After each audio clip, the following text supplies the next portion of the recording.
Topic number 1 है, heading number 1 है हर्फ। अकेला हर्फ एक आवाज़ देता है, लिहाजा हर्फ मुफरिद, मुफरिद किसको कहते हैं? अलग या अकेली चीज़, एक चीज़, आवाज़ को कहते हैं। यानी कि अलिफ, बे, पे, ते, टे, से लेकर ये तक तमाम हरूफ हैं। हरफों के मिलने से लफ्ज़ बनता है। यानी कि अगर इन अल्फाज को देखा जाए, हरूफ तहज्जी में से तमाम अल्फाज को देखा जाए तो एक एक जो अलग अलग बोला जाएगा तो वो हरफ बोला जाएगा।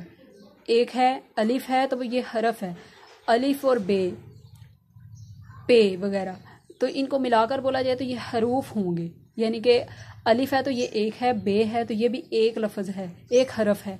अलिफ और बे अब होगा तो ये दो हरूफ का मजमुआ होगा और हरूफ के मजमुए को कहते हैं लफ्ज़।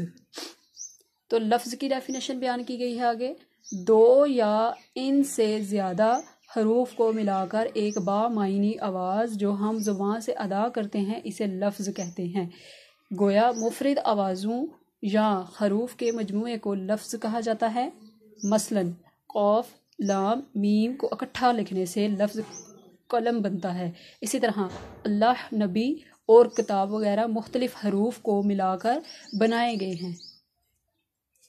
यानी कि हरूफ के मजमुए को लफ्ज़ कहते हैं।